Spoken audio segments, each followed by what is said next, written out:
guys, thanks so much for tuning in this week to Planted in This Georgia Clay. I know I just have my This Georgia Clay shirt on, and that's my normal channel, which I do a lot of DIYs there and home decor, which I absolutely love in my modern farmhouse. But I will be getting new brands so I can rep Planted in This Georgia Clay as well. So last week you guys saw the tour of my maple garden, is what we're calling it, because of my beautiful blood good Japanese maple tree here. And so the inspiration here within the garden space is, this is more like in the front, more of a formal garden. As you guys see, a lot of my plants are planted in straight lines, and I love symmetry.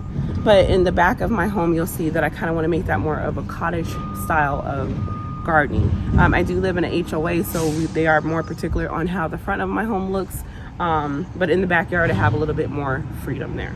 So let's get into this week's vlog.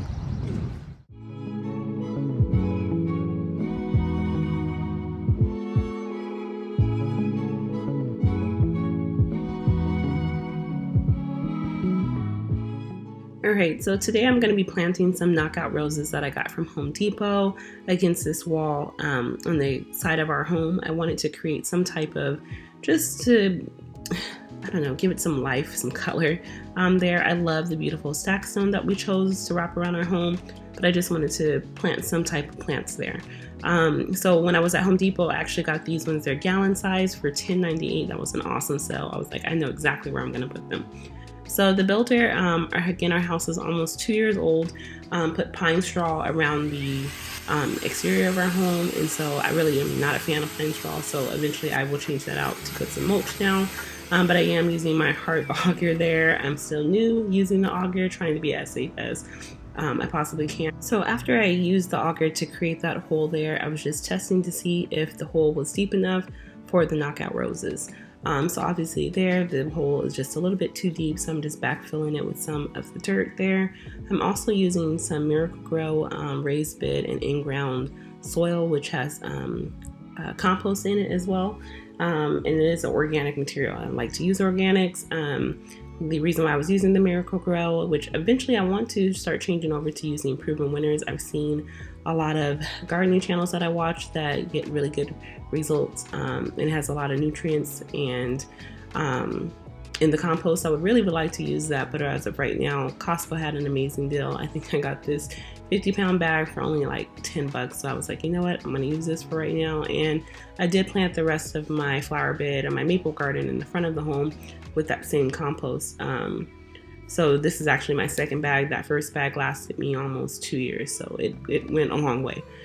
So I'm sorry about the camera here. Usually my husband is out helping me record around the house, but I was just doing this on my own, and it was a little bit windy, and I think the camera kind of fell down, so I hope that you guys can see exactly what I'm doing. It looks as if the rose is really close to the exterior of the wall, but it really isn't. It's just those particular back leaves of the rose, or branches, should I say stems from the rose, are just hitting up against the actual stone. But as it grows larger, then I'll be able to prune those particular stems, so that way it doesn't do that. So here I am. I was using the auger for the second hole, but I had quite a bit of rocks in this particular spot, so it was just best to use the shovel to get them out and then continue using the auger to create the hole as well. And so I'm just putting in the second one there. This one didn't have as many roses that were actually bloomed at the time, but there's a lot of buds on that one, so I chose that particular plant. I'm still thinking if I want to add an additional one in the middle. Let me know in the comments what you guys think. But I love using Biotone. I wish Costco had a bigger bag of this one as well, because I believe I got the Biotone, yes, and the Rose Tone from Pikes. I did get that from there, from Pikes Nursery here in Georgia, and they were $14.99 a piece. And fertilizer can get, costly, so I like to save whenever I can. I know Costco at the time had some Hollytone that I bought from them, and it was a 27-pound bag for $17. Like, I couldn't believe it. I wish, looking back now, I would have gotten two rather than just the one that I got, but I don't. But it lasts me quite a bit. I don't have that many plants that I use Hollytone on, but yeah, so.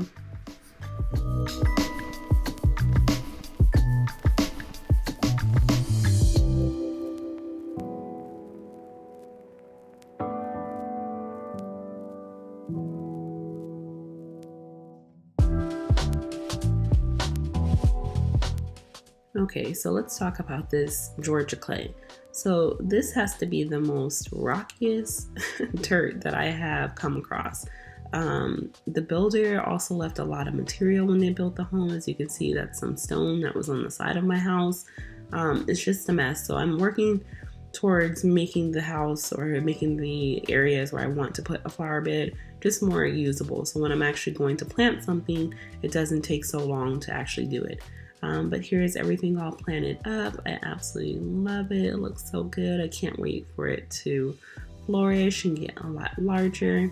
But I am really thinking about putting one in the middle, so therefore they could actually create more of a hedge. I think right now, looking at it, it just looks like it needs to have one in the middle, so that way it fills in a little bit more. But let me know in the comments what you guys think.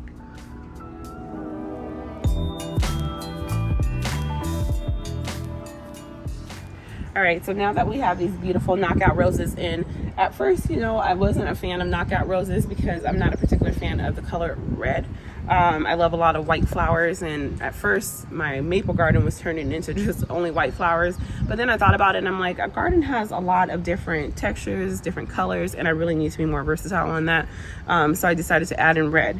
And now I have 2 red knockout roses in the front, and I absolutely love the punch of color that it adds to the garden.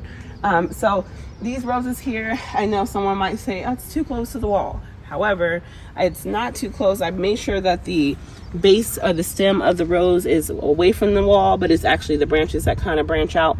But I mean, naturally, any plant is going to take over a space, and it's going to naturally gravitate and, seem as if it's close to the wall, but the actual root is not close to the wall whatsoever. So I just wanted to touch on that.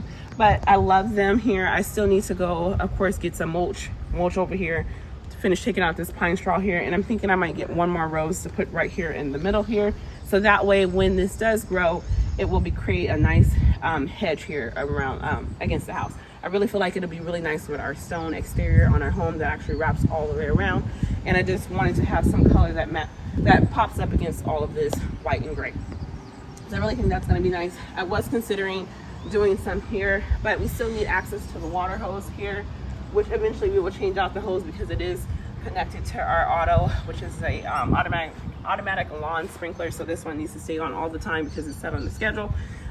So I don't know if I'm gonna put roses here, but I think I might put something else that goes here, like some arborvitae is what I wanted to do to create some nice height against the house, and then create just something beautiful to cover up some of the foundation, so that way it just doesn't look so block-ish.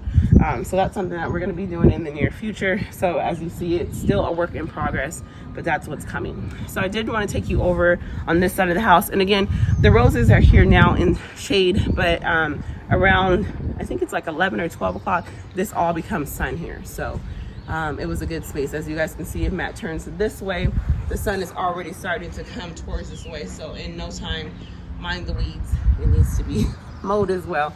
But in no time, the sun will be over here, and my roses will have at least, I think it's like at least 8 hours of sun before it becomes shade again. So let's come over on the back side of my house. So I also wanted to talk about the plan for the backyard as well, and on planted.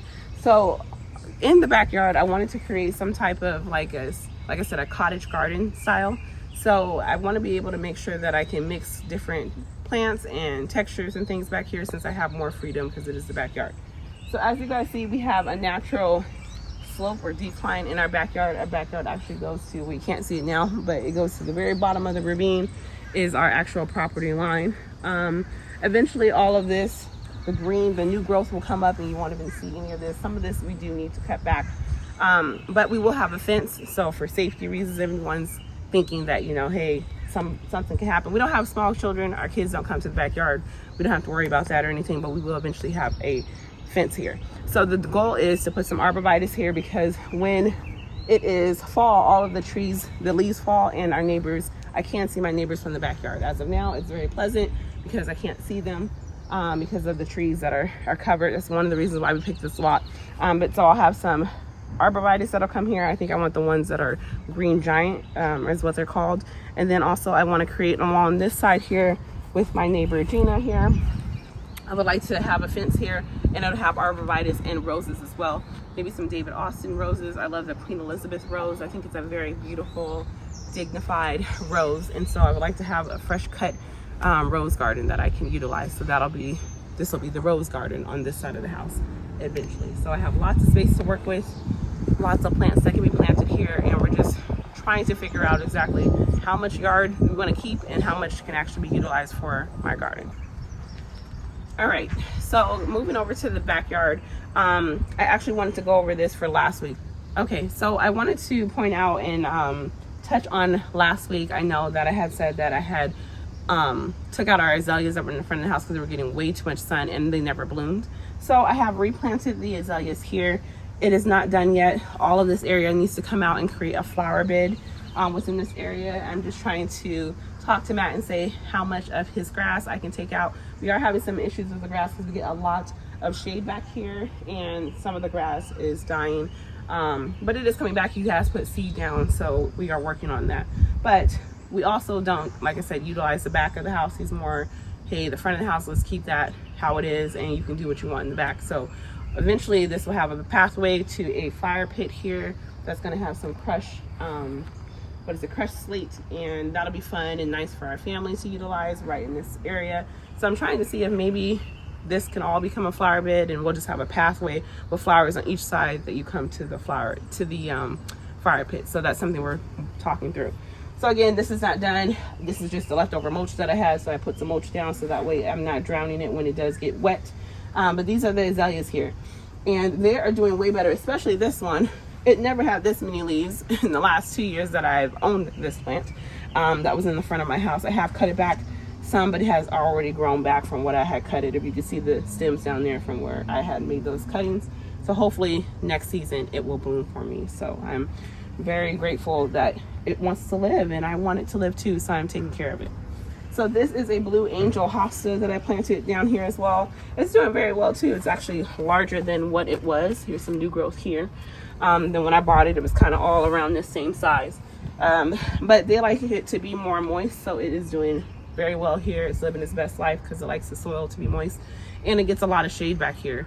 The sun normally doesn't come around here until about 5 p.m. and then it comes back again. The sun sets about around, now it's later, so around 8. So it only gets about 3 hours of sun back here anyway.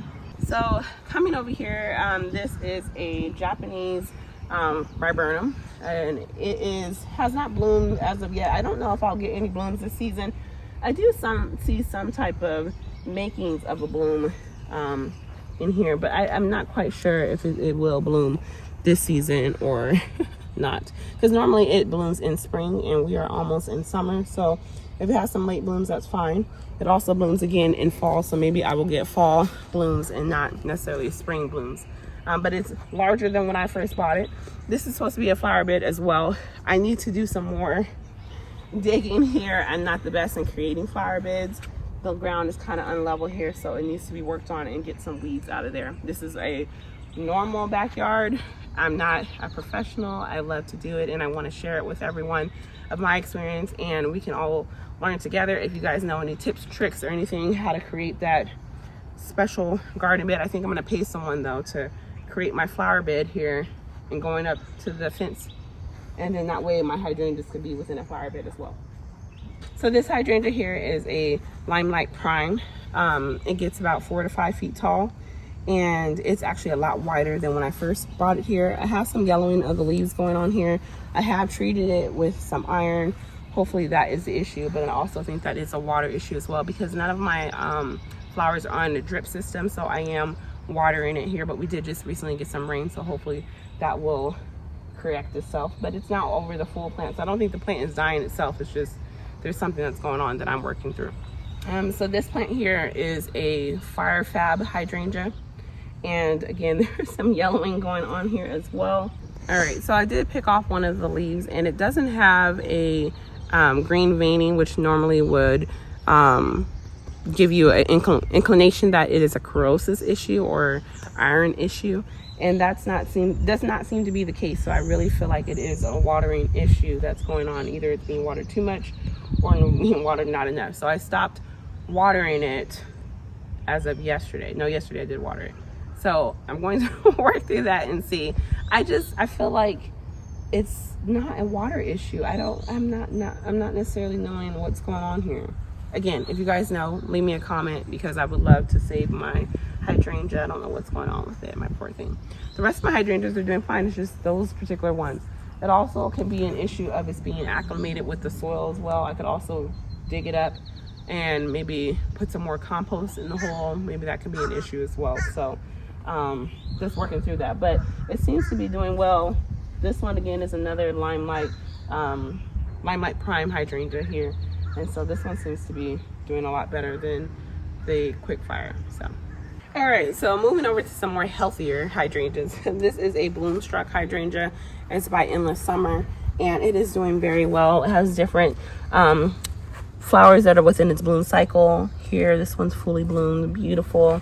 These ones coming in, it's a true blue. It starts off like blue, then it goes into that purple color, but I really love it. Of course, my soil, that one's a bloomstruck, and I have them going all the way here. So I did plant them about 5 feet apart from each other. I think a little bit more than that. I think actually it's 10 feet, because eventually I do want to put some green giant arborvitae here. So I feel like the hydrangea will get 4 to 5 feet tall and wide, and it would be a great divider in between the green arborvitae that'll be here. Again, my hose link that I use, I absolutely love it, and I use it to water the plants here. Eventually this flower bed, this was just already with pine straw that the builder had put here on the side of the house, so it's this width, but eventually I will bring it out some more, so that way the plants have a little bit more space here.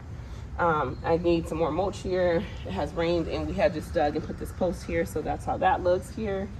But they're just very beautiful. This one has a lot of blooms here that still need to go to its full potential, but it's really budding really well.